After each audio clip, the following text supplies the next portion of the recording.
G'day punters! G'day punters, Welcome to another episode of the Weigh In. yeah, I'm excited. That's right, me too. Group 1 fever, we are well and truly back into it. I think we've mentioned it the last 2 weeks now, but the Lightning Stakes on Saturday, mates. Coolangatta, the 3-year-old filly, got the job done.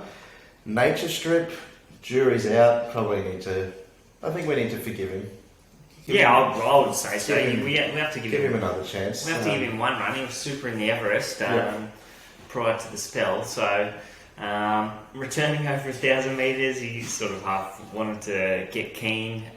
He was a bit fractious in the gates as well. Not at his best. He No. definitely wasn't at his best, and I think Wallace said that he might go straight to the TJ from him, which was interesting. No challenge shakes, but just trying to find Dan O'Sullivan, who uses his program is GTX in regards to Nature Strip. He ran 96.4, his weight for age performance rating.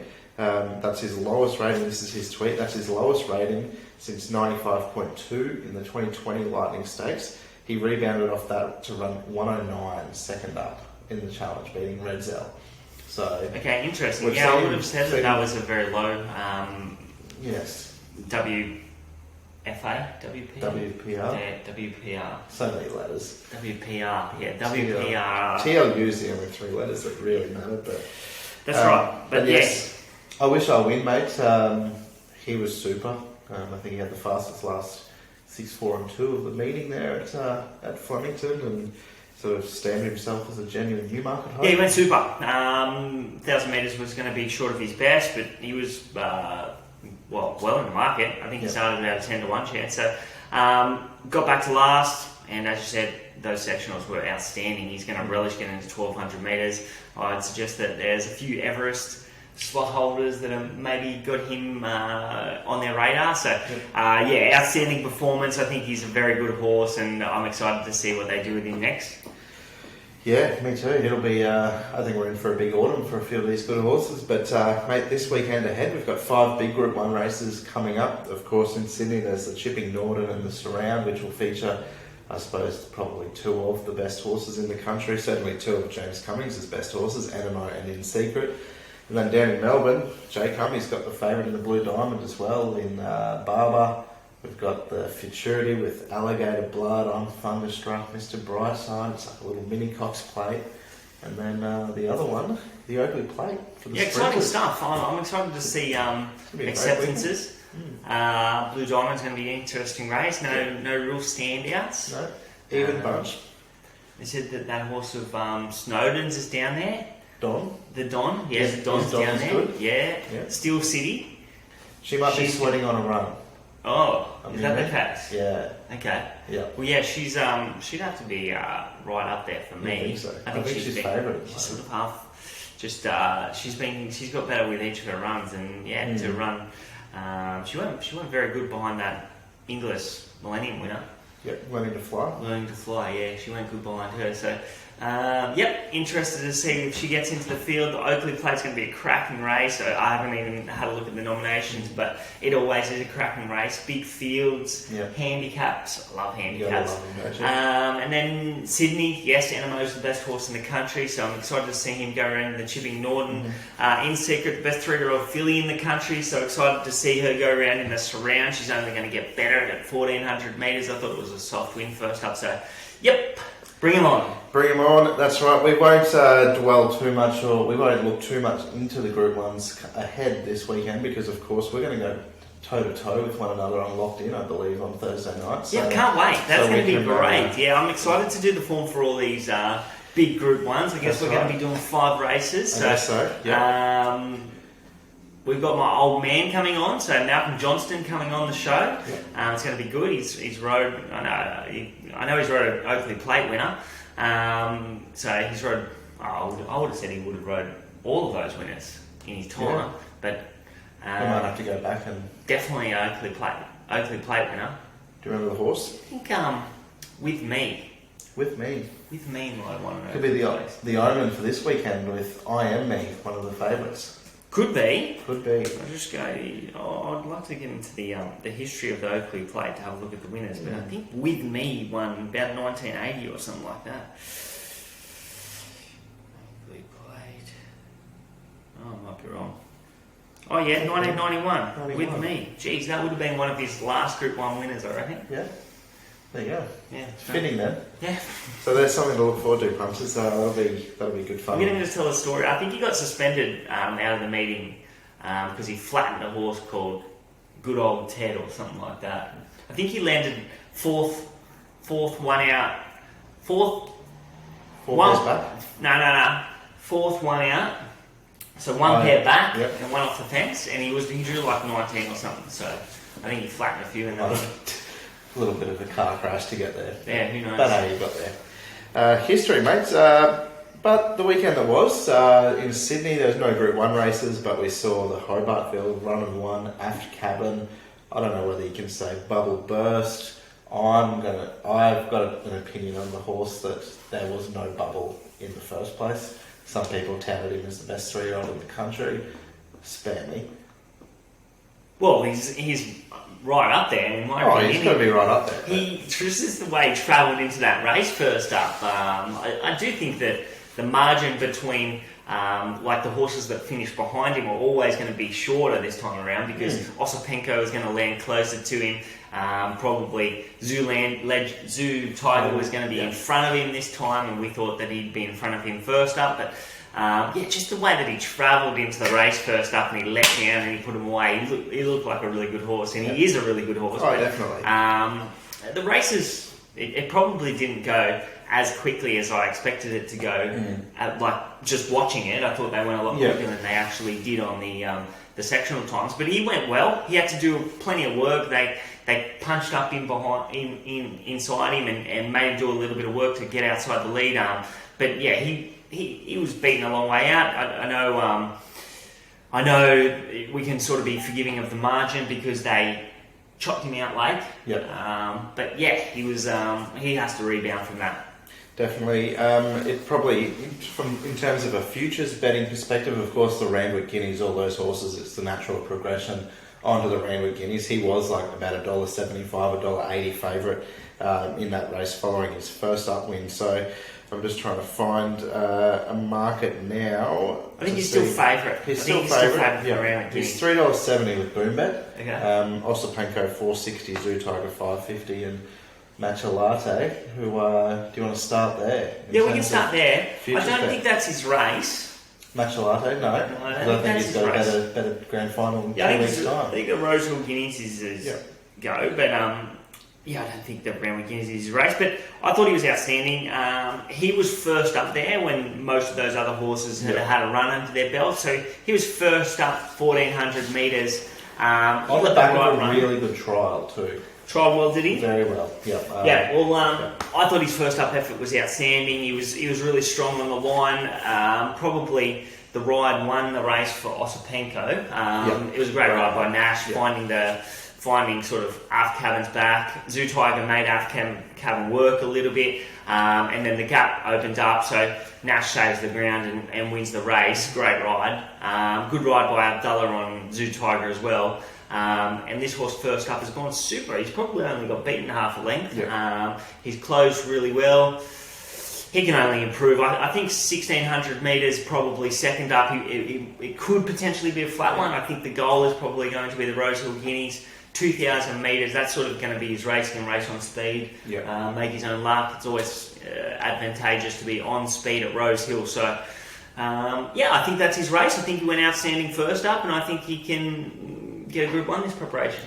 Yep, he's right in the market there, on the second line of betting for the Rosehill Guineas, and punters, there's probably still a little bit of juice on the bone in that all-in or the pre-nom market. Anyway, Sharp and Smart, the New Zealand galloper, he beat Matcha Latte in that Spring Champion 6 months ago. He won't line up there. He'll go to the New Zealand Derby into the ATC Derby. So could be a little bit of meat on the bone still. But mate, we've got 3 horses there that we want to follow out of that meeting there at Rosehill on Saturday. We'll kick off in the first from the Highway. It was race 1. A horse by the name of Preemptory. He got a long way back and hit the line really nicely. Yeah, I thought he was really good. He's a horse that I want to follow in this grade. First up, he was well supported. He had absolutely no luck getting clear galloping room. He was back to the inside. And then he drew off the track here. So he came into barrier 12. He got back to near last. He closed in some of the best late sectionals of the day. I think he had to change course at the furlong. If probably Zach is one of Zach's better rides. It was a cracking ride from the gate. Like he just got back. He got a saloon passage, but he just got held up for maybe 2 strides. In that last furlong, and if he probably sticks to the fence, the horse wins. But yeah, I thought he went super. If he draws an alley next time out in that grade, he's going to be really hard to beat. So yeah, I think he's a horse that will be winning a race like this, and I'd suggest that they will be looking at a country championships with him. Yep. No doubt, it was a cracking ride, and Zach Lloyd made mention of it. Made mention of it being a terrific losing ride, but the young fella, I think he's 19, and he got his first Group 2 winner on the weekend as well. Electric Girl got the job done there in the might have been, was it the Triscay? Yeah, that race went really well. Yeah. That was the Maria Mia race. That was the Millie Fox. Millie Fox it was, yes. Yeah, good ride. They made Maria Mia work. I don't think she was at her best. It was over 1,300 metres as well, so I'm not sure what to make of her, but I think maybe a freshen up back to a Galaxy, that would be her go, but she definitely wasn't at her best off that career peak second up. Electric Girl, Zach gave her every possible chance behind the leader, Expat, who won the race the previous year, and she was too strong. That race has gone pretty well. It was a fast run race, and they still managed to round off in pretty good closing sectionals as well. So that's a race that we can definitely follow. Beautiful. Another horse that we want to follow out of that meeting comes out of race 3. It was a 3 and 4-year-old, benchmark 78.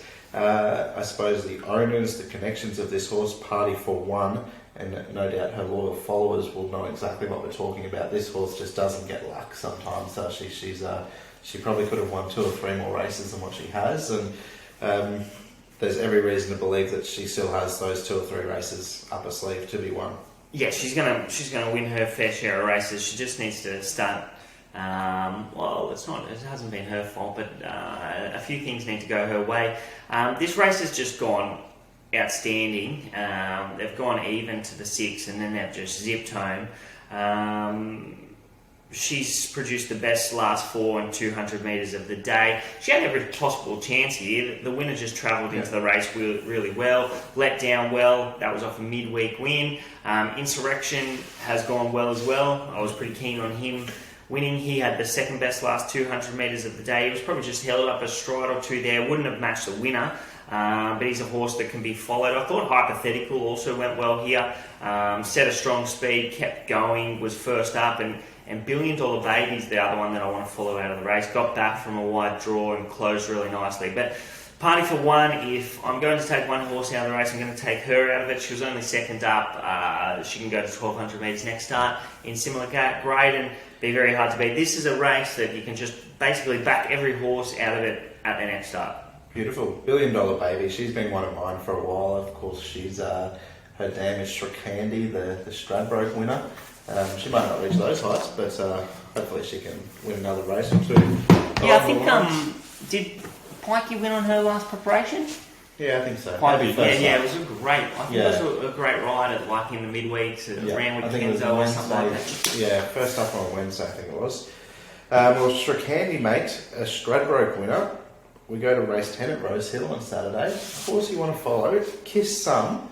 This horse tried to get into a Stradbroke, well, this time last year. He was in these sort of, I think he contested a Hobartville 12 months ago. He was in an Eskimo Prince prior to that. He never really got hot during the Sydney Autumn, but then went to Queensland. He was dominant in the name of the race escapes me. Yeah, I think it might have been the Fred Best. Was that the Fred Best? I think Valana beat him in the Fred Best, and then he went to a race on Stradbroke Day there. Yeah, I do. I remember. And he bolted in right. The good thing that he was. But he resumed in a benchmark 94 on Saturday, and it was a good run. Yeah, it was an outstanding run. Yeah. So he's going to be much better suited over further. This was 1,100 metres, and I thought he went super. He had the biggest squeeze of the day between the 8 and 400 metres, so he was entitled to drop off late, which he did do, so he can strip much fitter for that effort. It was a relatively even run race, and he had to make up a little bit of ground between that 8 and 400 metres, but he's definitely a horse that we can follow. He's going to strip much fitter for that effort. I thought the other horse that out of the race we can also follow was a very similar run, was Flying Crazy. Yep. 1100 metres was always going to be short of his best as well. He was held up, and when he got out, he was really strong late, stronger than the other horse, but he'd had a softer run between that 8 and 400 metres. So he was entitled to be stronger late, but they're the two horses that I want to follow out of the race. If they land in anything like benchmark class at their next run, I think over 12 to 1400 metres, probably 1300 metres would be ideal for both of them.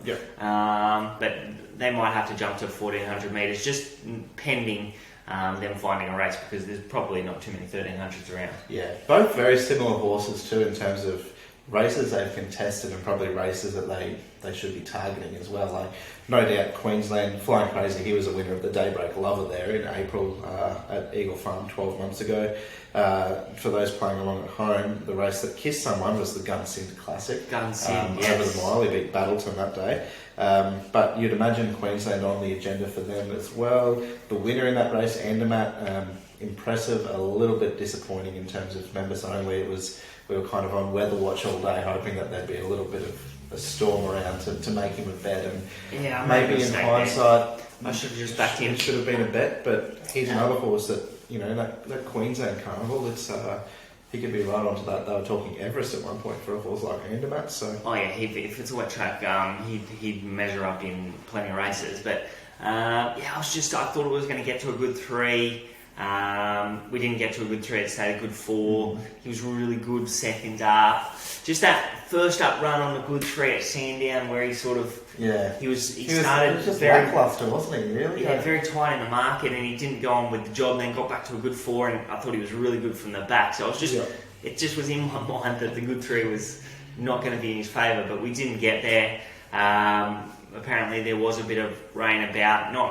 I don't know whether it hit the track or not, but there was, I guess, a little bit of moisture in the air, so the track didn't get as dry as we expected. But we backed Moutai in that race. I thought he was okay. He just wanted to over-race in behind horses. He found the perfect spot. He was really well supported. I know that I took $16 in the morning, and he started about $7.50 around that price. So you can't lose taking those sort of prices, but this one definitely didn't go our way. No, that's right.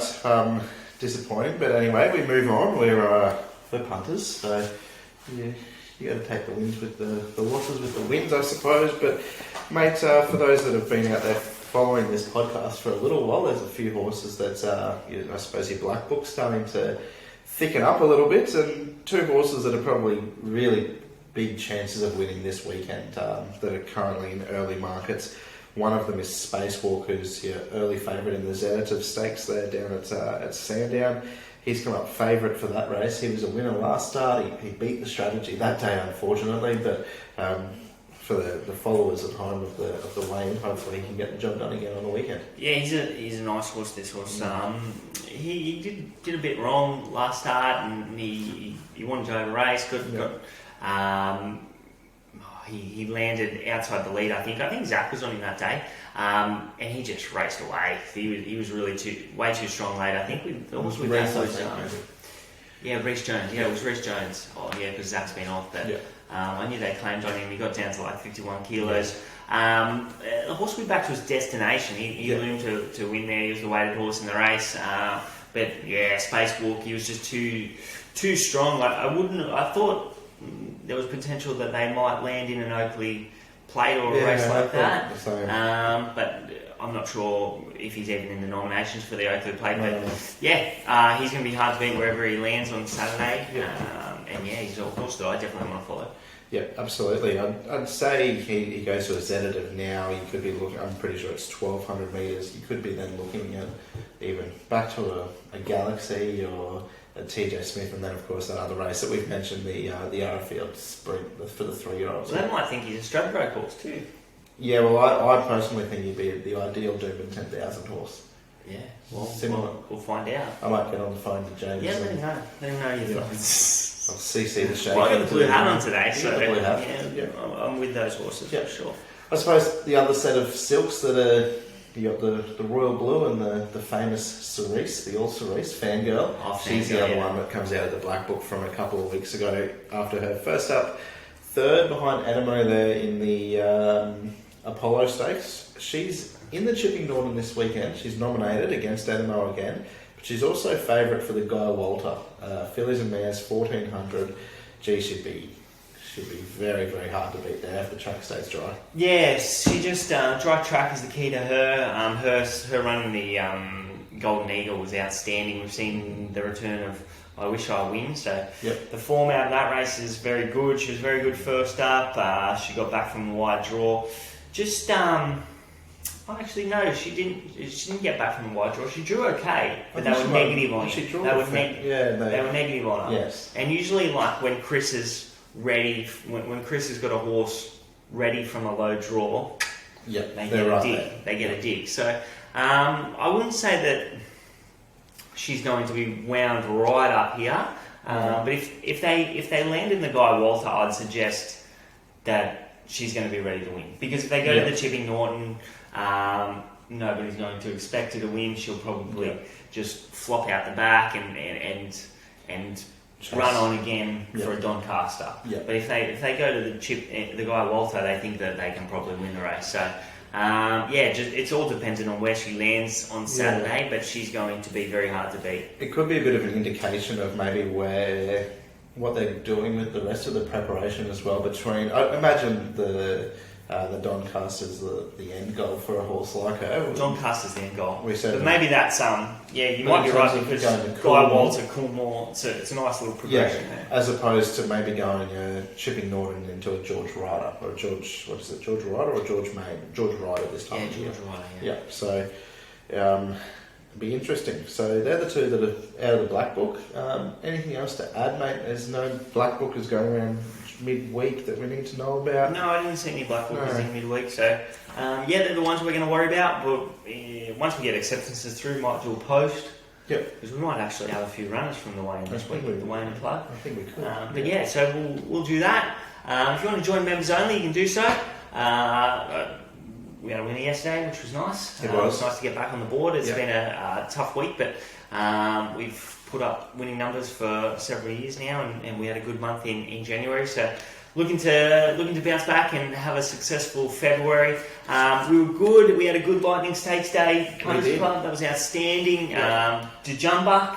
We had how much did we have on Djumbuck? We had, I think it was 6,600 on remaining funds, 6,600 on a $3.50 chance that got the money for us. We got the quaddie about 8 or 10 times, which was good. So punters got 6 or 7 times their money back, 6 times their money back, a little bit more than that. We might have to get Djumbuck, big photo of Djumbuck. Yeah, I think so. I think that's a great idea. But we do have a Golden Slipper Punters Club coming up soon. We'll put the link in the description of this video.